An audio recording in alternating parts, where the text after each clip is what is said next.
नारायण से सभी प्रेमियों को पंडित जयसवाल का कोटि कोटि नमन। जय श्री कृष्ण, जय श्री राधे, गोविंद श्री नारायण, जय जय श्री राधे। देखिए मित्रों, जैसा कि हमारा दिव्य नारायण मानव सेवा ट्रस्ट पिछले कई वर्षों से सेवा में लगा हुआ है। देखिए, ये सेवा जो होती है ये नारायण की प्रेरणा से ही प्राप्त होती है। नहीं तो संसार में यूँ तो लाखों लोग आते हैं, लेकिन उस सेवा का फल किसी को नहीं मिल पाता। सेवा वो ही करता है जो अपने को उस सनातन के रास्ते चलाता है। देखिए, इस भारतवर्ष में करोड़ों लोग हैं, उन करोड़ों में भी कोई ऐसा बिरला है जो सेवा में अपना भाग लेता है। नहीं तो बहुत से लोग जो हैं सनातन को ना सुनना चाहते हैं ना देखना चाहते हैं। और सनातन क्या होता है? धर्म का रास्ता। देखिए, धर्म का रास्ते में कोई जाति नहीं, कोई भेद नहीं, कुछ नहीं। उसका एक ही लक्ष्य होता है, एक ही भारत, एक ही देश, और उसी के अनुसार हमें अपना जीवन चलाना है। जिस प्रकार हमने अपना जो है जीवन बहुत कठिनाइयों से गुजारा है, देखिए हम ऐसे ही इस ऊंचाई पे नहीं पहुंची। देखिए, ऊंचाई पे पहुंचने के लिए हर मनुष्य को बहुत प्रयास और मेहनत करनी पड़ती है, और उसके लिए होता है एक सिद्धांत। और सिद्धांत का मतलब ये होता है कितना भी जीवन में उतार चढ़ाव आ जाए, हमें अपने जीवन में कभी भी ना डगमगाना है, ना विचलित होना है, और ना उस पथ से हटना है। जिस प्रकार भगवान श्री कृष्ण ने अपने जीवन का एक ही लक्ष्य बनाया था कि मुझे धर्म की रक्षा करनी है, और धर्म की रक्षा करने के लिए भगवान श्री कृष्ण ने जो है शुरू से लेके और एंड तक धर्म और सनातन का साथ दिया। देखिए, इस धरती पे सत्य क्या है आप सुन लीजिए। सत्य है वो है जो हम देखते हैं। जैसे कि सूरज निकलता है, ये एक सत्य है, इसे कोई नहीं झुठला सकता। चंद्रमा रात को आकाश में रहता है, ये एक सत्य है। तारे आकाश में रहते हैं, ये एक सत्य है। ये जब तक सृष्टि रहेगी, जब तक तान सितारे सूरज रहेंगे, क्योंकि इनकी जो अवधि है बहुत लंबी होती है। ये कोई 100, 200, 1000 ये इनका जो है लाखों वर्ष का जो है संयोग है। उसी प्रकार हमारा जो ये सनातन धर्म है ये आज का बना हुआ नहीं है। ये सतयुग से, त्रेता से, द्वापर से और कलयुग में भी सनातन का प्रचार है। देखिए, ये जो जितने भी संत हैं हमारे, जैसे कि आप अनुराधाचार्य जी को मान लीजिए, इन्होंने अपना जीवन बड़ा कठिनाई से बिताया। यानी कि इन्हें सुबह 4 बजे उठना था, स्नान करके 1-1.5 घंटे सुंदरकांड का पाठ करना था, उसके पश्चात अपना अध्ययन करना था, और मेहनत करी उन्होंने, कठिन परिश्रम। फिर उनका धीरे धीरे विस्तार होता रहा, और उन्होंने जो है फिर जो है गौरी रसोई बनाई, वृद्ध महिलाओं के लिए आवास गृह बनवाया, क्योंकि किसी भी कार्य को सफलता पाने के लिए अकेला कोई भी आदमी आगे नहीं बढ़ सकता। जिस प्रकार थाली में खाना तो होता है, लेकिन जब तक हम हाथ का सहयोग नहीं लेंगे और टुकड़ा नहीं तोड़ेंगे, तब तक वो हमारे मुख में नहीं जा सकता। इसलिए हमें जो है उन सभी सनातनियों की आवश्यकता है जो हमारे भारतवर्ष में रहते हैं, जो आज नहीं कल इस सत्य मार्ग पर चलेंगे और मानव सेवा में बढ़ चढ़ के भाग लेंगे।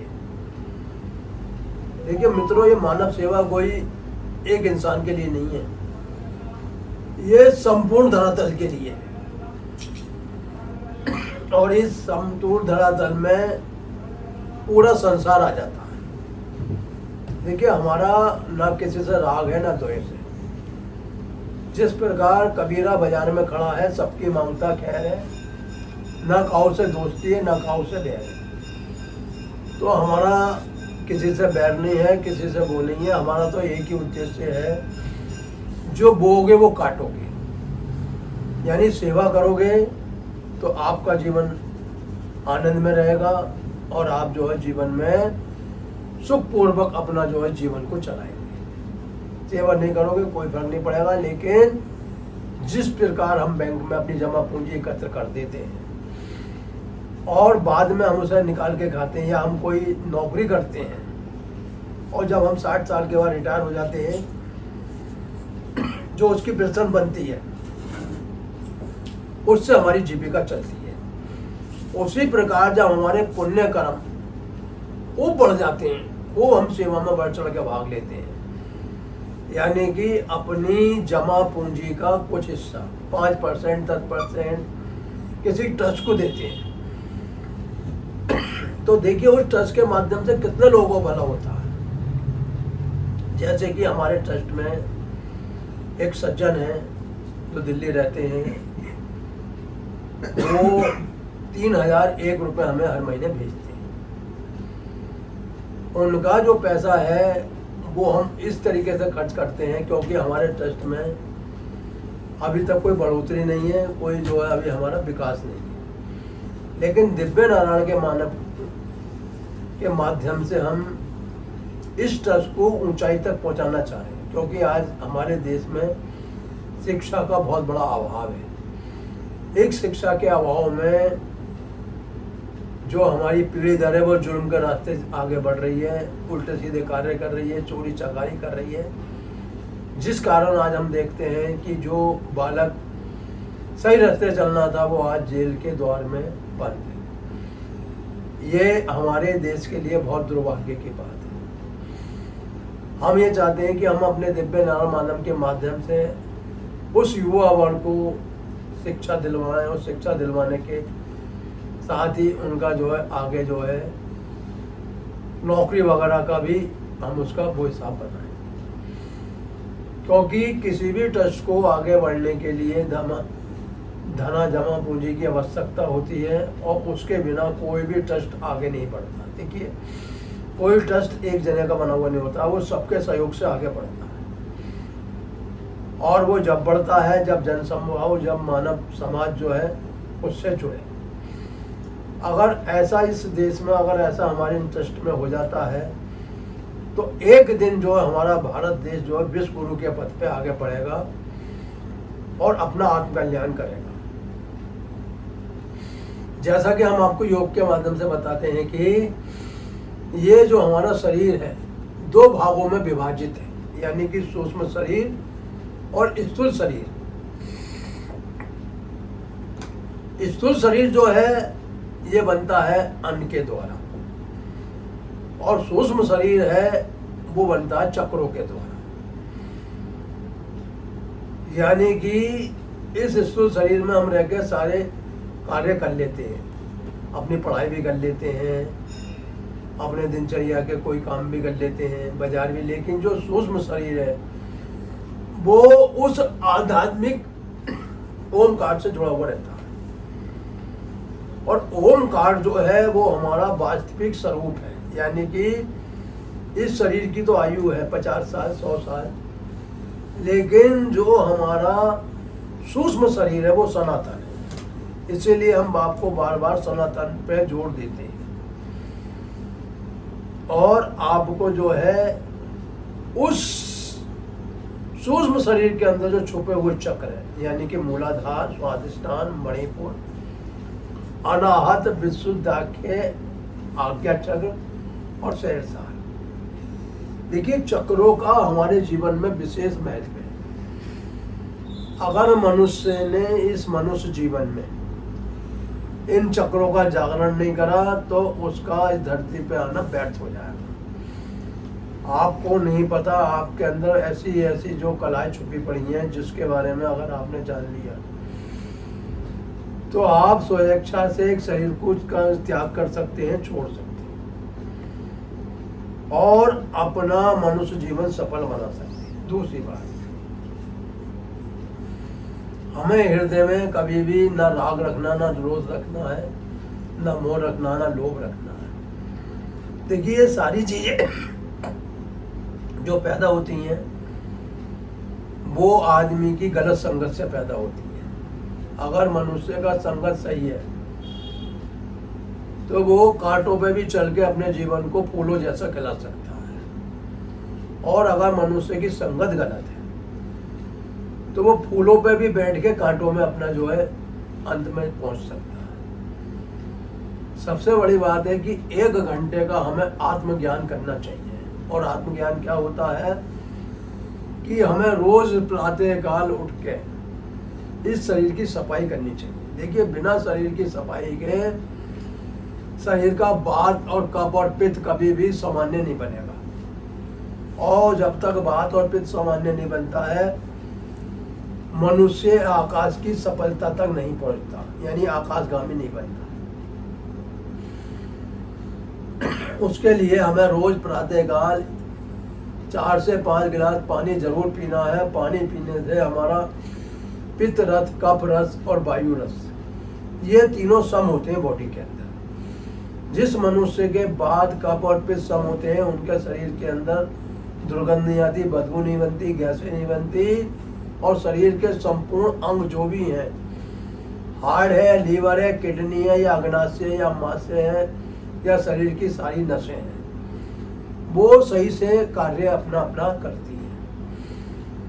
लेकिन आज का जो मनुष्य है वो सनातन के रास्ते हटके ऐसे रास्ते पर चल पड़ा है कि उसे जीवन में ये स्थूल शरीर सत्य मानता है, और इसका अभ्यास जो है वो होता है जब उसके शरीर से प्राण जो है निकल जाते हैं। फिर उसे नहीं पता कि इस लोक में जाएगा, परलोक जाएगा, क्या गति होगी, कौन सी योनि में जाएगा। जबकि गरुड़ पुराण के अनुसार तो व्यक्ति के प्राण जब शरीर से निकलते हैं तो वो एक बार जो है परलोक जाके फिर वहां से वापसी करता है, और 13 दिन तक उस घर में उसका जो है सूक्ष्म शरीर में वास रहता है। अगर उसने अपने जीवन में कार्य बढ़िया करे हैं, सेवा करी है। देखिए सेवा हर शब्द जो है वो हर जगह आता है, इसलिए सेवा को अपने जीवन से कभी भी आप नजरअंदाज नहीं करिए।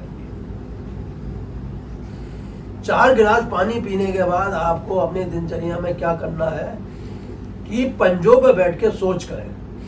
खड़ी लैट्रिन में सोच नहीं करें, पंजों पे सोच करने से क्या होता है कि हमारी जो आंतें हैं वो पूर्ण रूप से खाली हो जाती हैं, यानी जो शरीर में रुका हुआ मल है ना वो आंतों में कैंसर बनाएगा, ना आंतों में गांठें बनाएगा, ना आंतों में कच्चा रस बनाएगा। जिस कारण पेट हमारा साफ होता है तो हमारे शरीर की संपूर्ण गैसें जो है समाप्त हो जाती हैं, जिससे ना हार्ट की दिक्कत आती, ना लीवर की, ना किडनी की। उसके बाद हमारा जो खाना होना चाहिए वो सात्विक होना चाहिए, सादा होना चाहिए। खाने में आप नाश्ते में क्या ले सकते हैं, 1 गिलास दूध, वो भी हल्दी गिर के। देखिए दूध के अंदर थोड़ा बादीपन होता है जो कवच पैदा करता है। अगर आप दूध में हल्दी गिरेंगे और साथ में भुने हुए चने का सेवन करेंगे तो आपका आमाशय कभी भी खराब नहीं होगा, पाचन रस शरीर में पूर्ण बनेगा, शरीर के अंदर आपकी जो हड्डी है, मांसपेशी है, वो कभी खराब नहीं होगी। खाने का जो क्रम वो ऐसा होना चाहिए कि खाना होना चाहिए सात्विक, और उस नारायण को भोग लगाने के बाद खाने में आप सलाद का सेवन अधिक करें, क्योंकि सलाद खाने से पाचन रस अधिक बनता है। यानी कि आप जो है अगर 4 रोटी खा रहे हैं तो 4 रोटी की जगह 2 रोटी खाएं और सलाद की मात्रा अधिक बढ़ाएं। इससे आपका शरीर स्ट्रॉन्ग होगा, मजबूत होगा, बलवान होगा, और शरीर के अंदर रोगों का नाश होगा। उसके पश्चात जो शाम का आपका भोजन है, देखिए चाय आप लोगों को बिल्कुल नहीं पीनी है। चाय से क्या होता है कि हमारा जो लीवर है उसके जो है कम से कम 50 सेल 1 कप चाय पीने से समाप्त हो जाती है। अगर आपको चाय पीनी है तो अपने घर में आयुर्वेद बनाएं, थोड़ी सौंफ गिरें, थोड़ी दालचीनी गिरें, थोड़ा आप उसमें जो है धनिया गिर सकते हैं, थोड़ी लौंग इलायची गिर सकते हैं, और हल्का सा उसमें गुड़ गिर सकते हैं। इसे आप खूब पका लें, और पकाने के बाद आप इसका जो है सेवन करेंगे तो आपको ये चाय भी लीवर को भी स्ट्रॉन्ग रखेगी, और आपके जो अंदर पाचन रस है उन्हें कभी कम नहीं होती। दूसरी बात, खान पीन का क्रम ऐसा रखें, यानी कि आपने 12 बजे भोजन करा और बीच में अगर आपको भूख लग रही है तो आप उसमें कोई भी ऐसी चीज़ ले सकते हैं, अपने घर के अंदर दलिया बनवा सकते हैं, कुछ बनवा सकते हैं, वो भी हल्का अल्पाहार। शाम का भोजन जल्दी ग्रहण करना है, क्योंकि शाम को जो है हमारी जो अग्नि नाभि में बनती है वो धीरे धीरे समाप्त हो जाती है।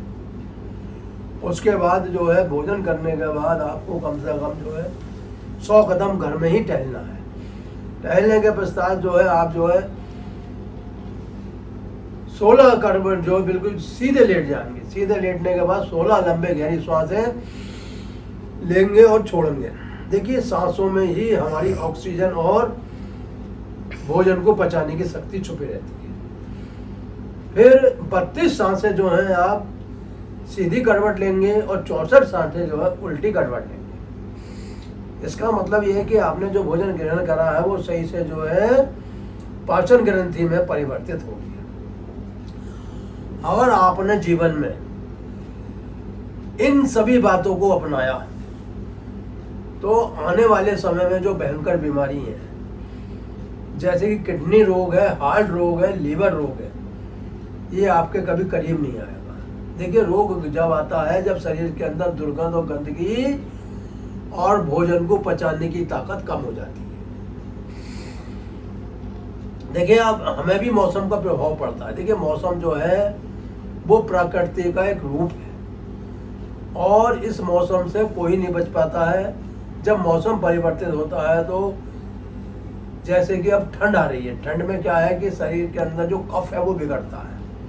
कफ बिगड़ता है तो वो सूखता है तो वो नस नाड़ियों में, गले में अटकता है, फेफड़ों में इकट्ठा हो जाता है। लेकिन हाँ, अगर हमने अपना क्रम एकसा रखा तो आपको बीमारी तो आएगी, लेकिन 1 से 2 और 3 दिन के अंदर वो बीमारी चली जाएगी।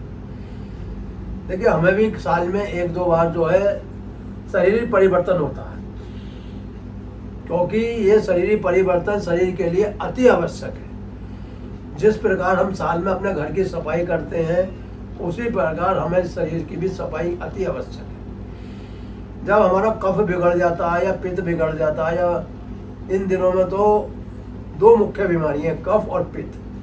कफ से खांसी होती है और पित्त से बुखार आता है। इसमें आपको घबराने की जरूरत नहीं है, चिंता करने की जरूरत नहीं है और कोई अंग्रेजी दवाई खाने की जरूरत नहीं है। सबसे बढ़िया प्रयोग ये होता है कि आप ऐसा एक अंगूछा अपने घर में रखें और इसे पानी में भिगो के पूरा निचोड़ लें। निचोड़ने के बाद आप जो है थोड़ी देर पट्टी इस माथे पे करें। उसके बाद इस सीने को जो है थोड़ा साफ करके करें, फिर हथेलियों को साफ करें, फिर इन तलुओं को साफ करें। इससे जो आपका पित्त बढ़ जाता है या बुखार में परिवर्तित हो गया है वो आपके मस्तिष्क पे नहीं चढ़ेगा। दूसरी बात, एक हमने विशेष काढ़ा तैयार करा है, जो काढ़ा आप इन दिनों में अपनाएंगे। एक तो यह है कि जब मौसम परिवर्तन हो जाए तो आप जो है अपने घर में एक किसी बर्तन में थोड़े से जौ गिर दें और उसे, या जो नवरात्रों के अंदर बोए जाते हैं उन्हें भी आप 2 से 3 जगह कर लें। रोज थोड़े उन्हें उखाड़ें और उन्हें चबा के ऐसे ही धो के पानी पी जाए। दूसरा दिन में आपको काढ़ा बनाना है, काली मिर्च है, लौंग है, काली मिर्च, लौंग और उसके बाद अदरक, थोड़ा शहद और हल्का सा नाम मात्र को नमक। इसका काढ़ा, और इसमें आप थोड़ा सा जीरा भी मिला सकते हैं और हल्का सा धनिया साबुत, इन सबको पीस के पाउडर बना लें।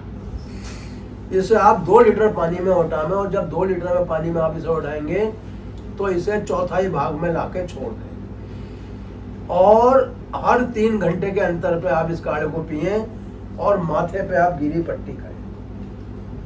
क्या होता है, जब पित्त बढ़ता है, बुखार आता है तो हमें बार बार टॉयलेट लगता है, यानी बुखार का जो असर पड़ता है वो हमारी किडनियों पे पड़ता है। इसमें घबराने की जरूरत नहीं है। जो भी आपके अंदर बढ़ा हुआ पित्त है वो धीरे धीरे आपका समाप्त हो जाएगा और 2 से 3 दिन के अंदर आप पूर्ण रूप से स्वस्थ हो जाएंगे।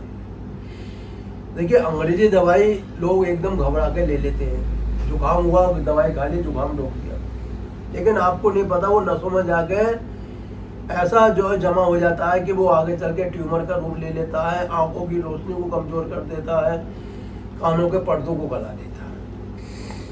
आपको अगर आपने गीला पट्टी माथे पे हर 5 मिनट के अंदर पट्टी बदलते रहें और 2 से 3 दिन के अंदर आपका बुखार भी उतरेगा और खांसी भी ठीक हो जाएगी। तो आज हमने आपको ये दिव्य नारायण के माध्यम से जो आपको संदेश दिया है कि आप लोग सेवा करें। सेवा वो चीज है कि किसी भी बच्चे का जीवन संभाल सकती है, किसी भी अशिक्षित को शिक्षा दिला सकती है, और वो आप ट्रस्ट के माध्यम से कर सकते हैं। उसके बाद किसी को आप जो है आसरा भी दे सकते हैं, और जैसे कि बड़े बड़े साधु संतों ने गौरी रसोई, कृष्ण रसोई, राधा रसोई खोल रखी है, उस हिसाब से दिव्य नारायण रसोई भी शीघ्र से शीघ्र खुलेगी और लोगों को भरपेट खाना मिलेगा। तो मुझे आशा है कि हमारा आपको ये प्रोग्राम जरूर पसंद आएगा। आप इसे सरप्राइज करिए और लोगों की सेवा में बढ़ चढ़ के भाग लीजिए। इसी के साथ जय श्री राम, जय श्री राम, जय श्री राम।